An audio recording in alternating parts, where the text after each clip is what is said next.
Singkat, yang terjadi di bumi Syam itu adalah sekarang penjajahan. Kita sudah tahu bahwasannya Israel yang tidak memiliki hak untuk di tanah itu, lalu menjajah negeri itu, lalu mengambil hak-hak orang-orang, mengambil kebebasan daripada orang-orang yang ada di situ, saudara-saudara kita di Palestina. Lalu kemudian mereka menjajah dengan kasar ya, dengan mengorbankan banyak sekali nyawa, banyak melakukan kekerasan-kekerasan, dan itulah sebenarnya yang terjadi di bumi Palestina atau di Baitul Maqdis.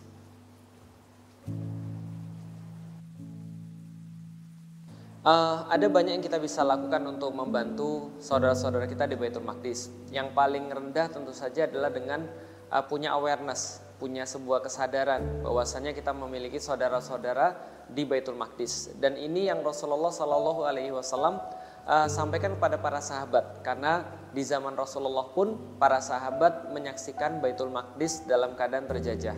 Terlebih lagi pada masa Rasulullah itu mereka menganggap Baitul Maqdis itu seperti kita menganggap Mekah Al-Mukarramah, yaitu adalah letak kiblat. Ketika mereka sholat, mereka mengarahkan pandangannya ke Baitul Maqdis. Ketika mereka punya satu cita-cita, mereka senantiasa memikirkan bagaimana untuk membebaskan Baitul Maqdis. Nah, begitulah di zaman Rasulullah. Maka yang pertama, Rasulullah juga membangun awareness, membangun sebuah kesadaran. Dan Allah pun seperti itu ketika mengarahkan pandangan para sahabat, pemikiran para sahabat dengan surat Wattini Wazzaitun, yaitu adalah negeri di mana tumbuh tin dan tumbuh zaitun secara berdampingan, yaitu adalah negeri Syam atau Baitul Maqdis. Nah, itu yang pertama, membangun sebuah awareness. Yang kedua, setelah kita punya satu awareness, kita punya suatu kesadaran, maka kita mulai untuk meningkatkan menuju kepada mempelajari, memahami apa yang terjadi sebenarnya di Baitul Maqdis tadi. Ada kebingungan, ada yang mengatakan di situ ada terjadi penjajahan, ada yang bilang di situ konflik antar dua nation atau dua negara, ada yang mengatakan bahwa di situ adalah sebuah bahkan yang mengatakan itu adalah Israel mengambil haknya, atau misalnya di situ ada yang mengatakan itu cuma konflik biasa atau bukan konflik agama. Padahal di dalam Islam pengetahuan ini sangat penting. Maka selain kita sadar, kita peduli, maka kita tingkatkan menjadi kita memahami ilmunya. Kita mengetahui apa yang sebenarnya terjadi di sana. Kita mengetahui pentingnya Baitul Maqdis bagi orang-orang Muslim. Kita mengetahui seperti apa Baitul Maqdis itu sendiri, apa yang terjadi di sana, apa artinya bagi Rasulullah. Nah, ini adalah semua bagian-bagian daripada ilmu yang perlu kita pahami. Yang berikutnya, setelah kita sadar lalu kita memahami ilmunya, maka kita melakukan sebuah action. Nah, action ini bisa banyak. Ada action dalam arti kita melakukan edukasi lagi kepada orang lain. Adapun action itu bersifat temporer, seperti kita memberikan donasi, kita memberikan bantuan kepada saudara-saudara kita di Baitul Maqdis, ataupun kita memberikan sebuah pencerahan, sebuah syiar. Jadi syiar kepada kaum muslimin tentang pentingnya Baitul Maqdis. Jadi edukasi tadi berbentuk tadi pemahaman, kalau syiar itu lebih kepada mengajak agar mereka juga ikut memperhatikan dan ikut beraktivitas dalam pembebasan Baitul Maqdis. Nah, itu adalah yang bisa kita lakukan secara individual sebagai seorang muslim. Pertama, peduli atau awareness, sadar. Yang kedua adalah mencari ilmunya. Yang ketiga adalah beraktivitas untuk menjadi bagian daripada pembebasan Baitul Maqdis. Hanya saja di masa Rasulullah ada action yang lain lagi yang mungkin kita belum bisa untuk terapkan, yaitu adalah kita melakukan sebuah aktivitas fisik, yaitu adalah jihad fisabilillah untuk menuju pada Baitul Maqdis, sebagaimana yang pernah dilakukan di zamannya Umar bin Khattab dan juga di zamannya Salahuddin Al-Ayyubi. Nah, ini adalah yang mungkin belum bisa kita lakukan karena ini memerlukan banyak sekali efforts dan memerlukan persatuan kaum muslim.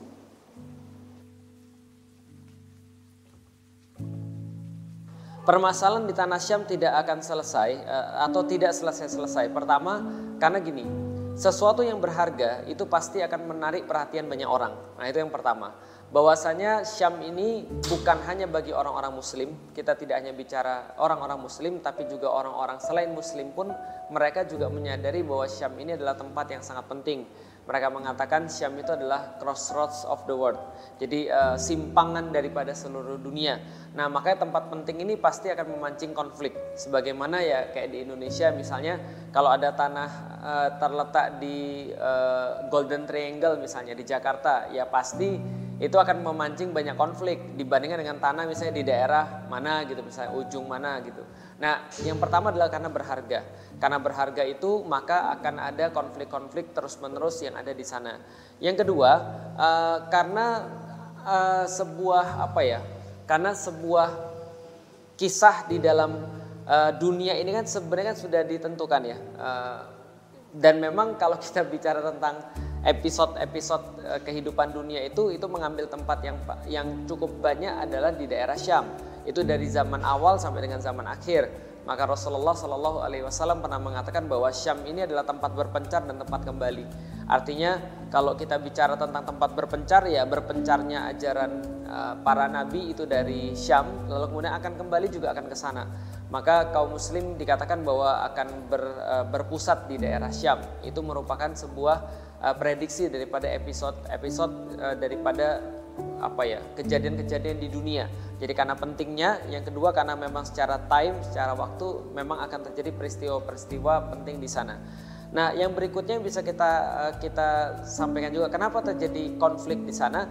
Ya karena kalau saat ini ya secara pragmatis kita bisa lihat Yahudi atau Israel yang sekarang mendiami atau menjajah daerah itu memang orang yang cukup unik ya, karena dalam sejarah pun kita mengetahui bahwasanya Yahudi ini akan menggunakan segala cara untuk bisa mendapatkan apapun keinginannya, dan mereka ini kalau dalam tanda kutip ya cukup rese dalam apapun aktivitasnya. Nah, sehingga kenapa tidak berhenti daripada konflik ya, karena yang sekarang menjajah itu ya orang yang penuh dengan konflik, kaum yang memang penuh dengan konflik, sehingga kekerasan itu akan mereka lakukan, penjajahan akan mereka lakukan, bahkan menumpahkan darah mereka tidak akan merasa segan-segan, karena ini adalah ya seperti itulah karakter mereka. Ya, pertama-tama kita harus benar-benar paham bahwasanya tanah Syam itu kepemilikannya siapa. Kita tahu bahwasanya kalau dalam sudut pandang Islam ya, sudut pandang Islam menyampaikan bahwasanya tanah itu adalah tanah yang Allah janjikan kepada orang-orang Bani Israel, yaitu adalah orang-orang Yahudi. Salah satunya adalah orang Yahudi. Nah, hanya saja kan ketika kita baca di dalam Al-Quran, Allah sampaikan keterangan-keterangan yang juga cukup penting bagi kita, bahwasanya orang-orang ini justru menolak untuk tinggal di daerah itu. Mereka bahkan menyuruh orang lain ketika Allah perintahkan untuk pergi ke daerah itu. Mereka bilang, udah yang lain aja, Musa aja yang pergi sama Tuhannya, kami tinggal di sini aja. Mereka menunjukkan kepengecutannya dengan menolak perintah Allah, bahkan membunuh nabi-nabi mereka sendiri. Alias apapun yang sudah Allah sampaikan justru mereka ingkari. Dan berikutnya ketika pun mereka mendiami daerah tersebut, akhirnya mereka terusir oleh Persia dan terusir oleh Romawi dari tanah tersebut. Kemudian tempat itu dibebaskan oleh kaum muslimin. Nah, maka secara sejarah sebenarnya pemilik tempat itu, kalau kita bicara tentang sejarah, adalah kaum muslimin. Atau kalau kita bicara lebih imani dalam tanda kutip, maka siapapun yang Allah sampaikan boleh mendiami tanah itulah yang sebenarnya berhak atas tanah itu, yaitu adalah orang-orang yang beriman. Karena tanah ini dijanjikan kepada orang-orang yang beriman, bukan kepada 1-2 kaum. Jadi siapapun yang beriman, yang mereka bisa menjaga tempat penuh barokah ini, maka merekalah yang berhak itu dalam sudut pandang imani. Nah, jadi kalau seandainya kita sebagai seorang muslim, bagaimana caranya agar kita mengakui atau kita sadar bahwa Baitul Maqdis itu adalah bagian daripada kita. Sederhana aja sih sebenarnya. Kalau kita seorang muslim, kita beriman kepada Allah dan Rasulnya, maka kita pasti akan mementingkan apapun yang dipentingkan oleh Allah dan Rasul. Salah satu kisah sederhana. Kenapa Rasulullah Shallallahu Alaihi Wasallam dalam salah satu peristiwa penting, salah satu peristiwa yang paling penting di dalam kehidupan beliau, Isra dan Mi'raj itu, Rasulullah diisrakan dulu ke Baitul Maqdis, baru kemudian pergi ke Sidratul Muntaha. Karena ini adalah menandakan pentingnya poin atau titik Baitul Maqdis ini. Jadi Rasulullah hijrah dulu ke sana, atau bukan hijrah, Isra ke sana, diperjalankan di malam hari, kemudian dari situ baru ke Sidratul Muntaha. Bayangkan seorang hamba berjumpa dengan Robnya. tentu saja Tuhan atau Rob itu berkehendak Allah itu bisa melakukan, kalau Allah pengen dari Mekah Al-Mukarramah itu pun tidak kalah istimewanya tempatnya untuk langsung menuju kepada langit ketujuh. Tapi tidak, Allah memperjalankan Rasulullah kepada Baitul Maqdis. Untuk apa? Agar orang-orang muslim sampai akhir zaman itu tetap curious, agar orang-orang muslim itu tetap mencari, agar orang-orang muslim itu tetap peduli dan perhatian kepada Baitul Maqdis. Kenapa harus dari Baitul Maqdis menuju ke Sidratul Muntaha? Sebagaimana misalnya contoh, kenapa Felix harus pergi ke airport untuk pergi ke Turki dari Jakarta? Kenapa nggak dari Jakarta langsung terbang ke Turki? Ya karena airport itu punya sesuatu yang nggak dipunyai oleh rumah Felix Yao, kan gampangnya begitu. Nah maka kaum muslimin akan selalu curious, akan selalu merasa bahwasannya Baitul Maqdis ini adalah tempat yang sangat penting.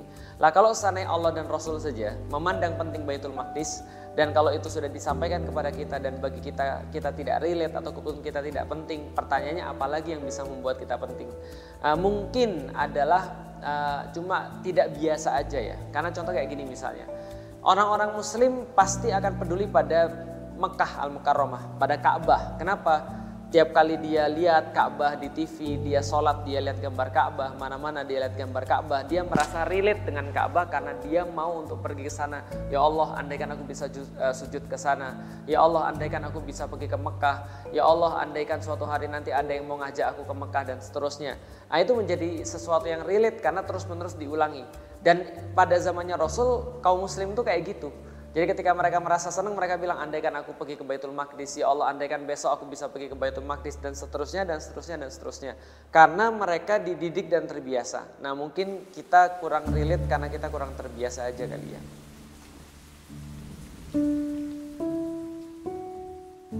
Betul, sekarang tidak ada satupun pemimpin muslim yang cukup kuat untuk bisa menunjukkan izah kaum muslimin sebagaimana yang dilakukan oleh Umar bin Khattab atau dilakukan oleh Salahuddin Al-Ayyubi yang didahului oleh Nuruddin Zanki ya, pada saat itu. Betul, sekarang belum ada.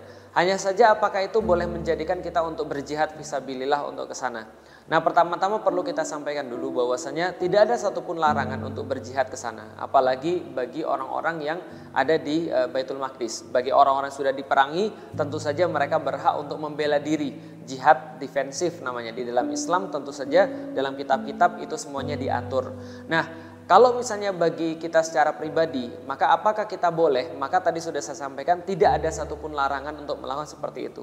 Hanya saja yang perlu kita sampaikan, ini ada diskusi ketika kita berdiskusi dengan beberapa cendekiawan, beberapa ahli ilmu yang berkaitan dengan Baitul Maqdis, maka mereka selalu mengingatkan ilmu itu sangat penting sekali. Bahkan sebelum kita beramal, maka ketika kita ingin beramal jihad fisabilillah, kita harus memahami dulu seperti apa ilmunya ketika kita melihat perjuangan pembebasan Baitul Maqdis. Nah, para ulama dan cendekiawan mengingatkan kepada kita bahwasanya setiap amal itu terikat dengan Rasulullah Shallallahu Alaihi Wasallam. Maka pertanyaannya, apakah Rasul langsung untuk menuju ke sana untuk mengumandangkan jihad? Jawabannya tidak. Tapi Rasulullah mendahuluinya dengan sekitar 14 sampai 16 tahun untuk mendidik para sahabat tentang pentingnya Baitul Maqdis.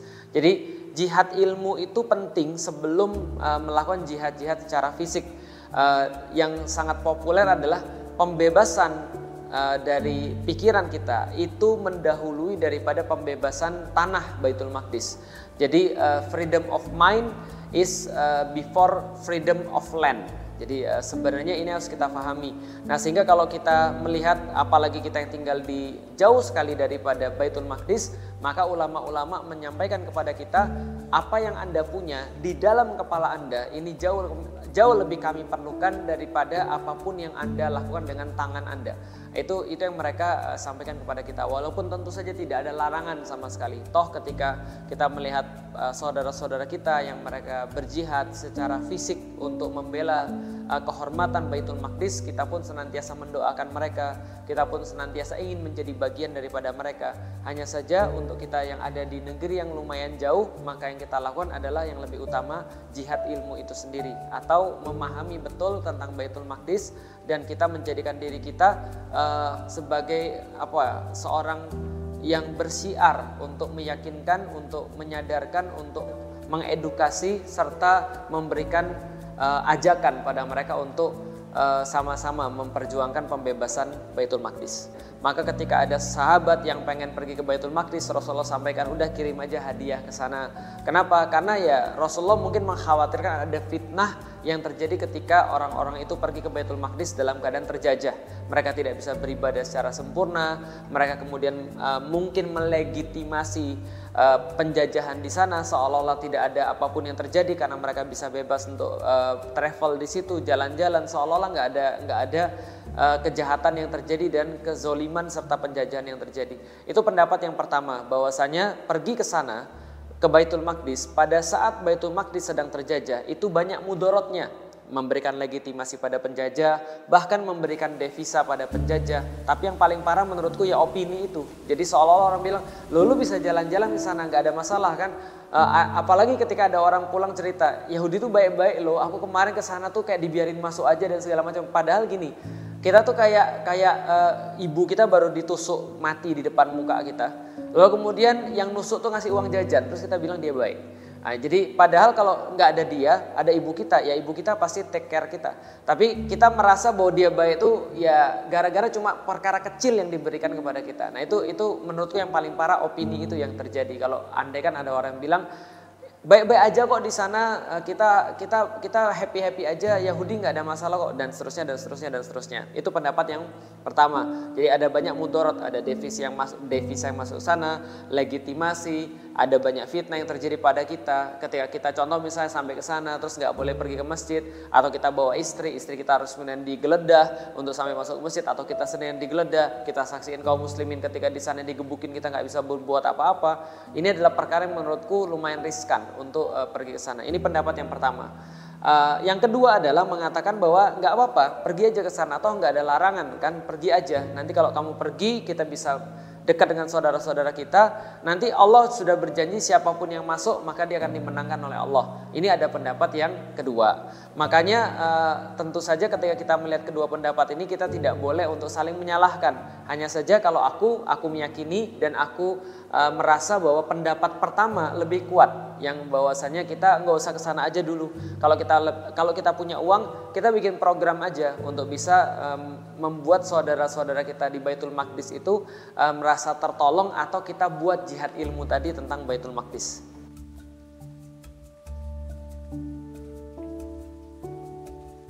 Ya, kalau ada yang berkata bahwa biarin aja di sana terjadi konflik, nanti juga akan selesai. Lagi pula kalau seandainya kalau nanti kita cepat-cepat selesai, nanti dekat-dekat kiamat dong. Karena peperangan akhir zaman tuh kalau sudah selesai nanti dekat yaumil kiamat, dan udah biarin aja, itu sudah takdir. Nah itu perlu belajar, karena ya kalau kita bicara tentang takdir, lalu orang itu kemudian menyalahkan, dalam tanda kutip menyalahkan takdir lalu tidak berbuat apa-apa. Masalahnya bukan itu sih, masalah gini, semua sudah ditakdirkan oleh Allah, yes, betul, semua sudah ditakdirkan oleh Allah. Problemnya adalah kita dihisap atau tidak.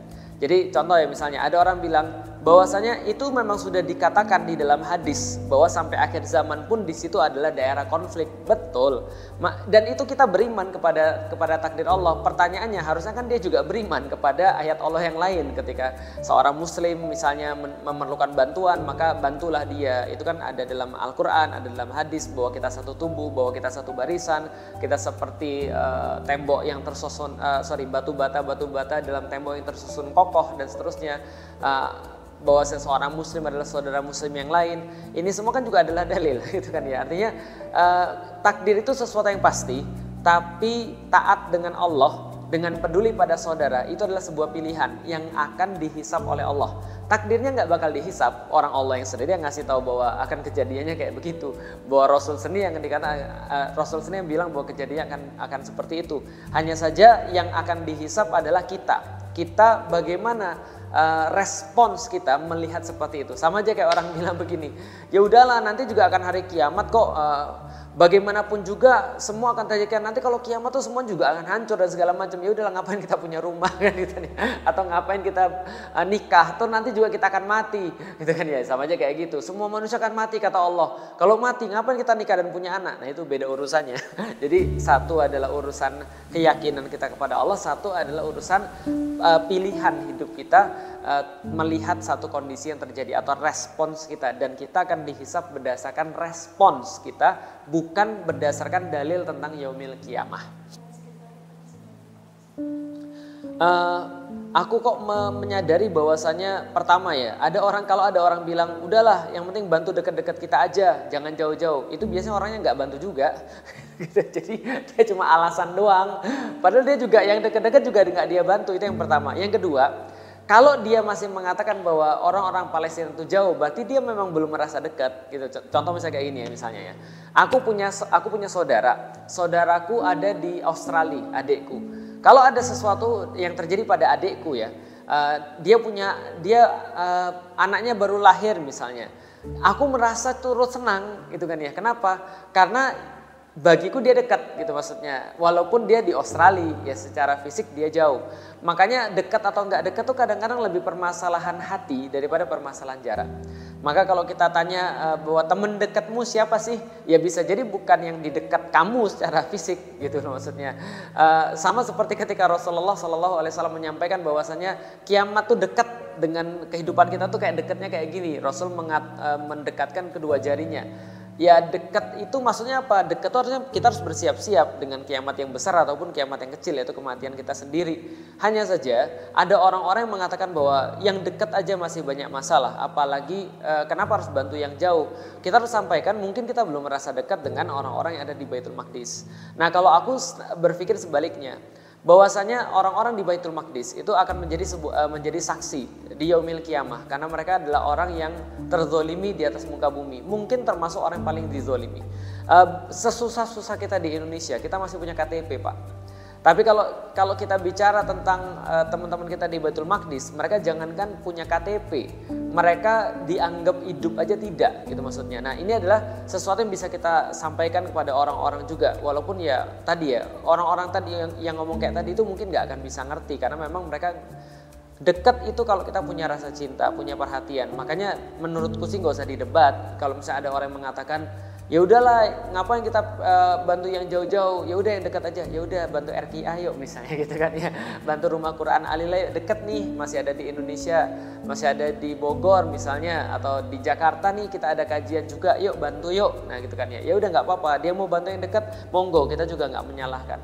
Hanya saja kita berharap ketika kita mengedukasi orang, kita memberikan pada orang pemahaman tentang Baitul Maqdis, maka kecintaan dia terhadap Baitul Maqdis itu akan tumbuh, dan ketika itu terjadi, maka dia akan menyampaikan bahwasanya membantu saudara kita yang ada di tetangga kita, di sebelah rumah kita, dan membantu saudara kita yang ada di Baitul Maqdis itu semua sama-sama kebaikan.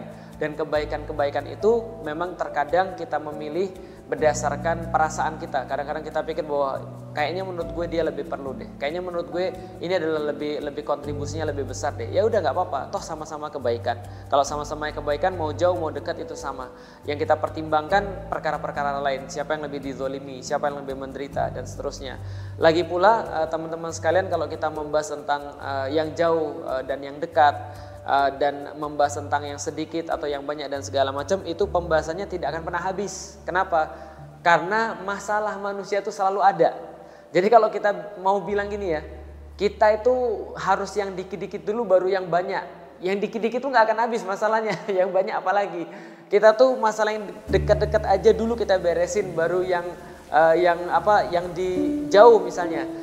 Problemnya adalah seseorang tidak akan pernah selesai daripada masalahnya gitu maksudnya.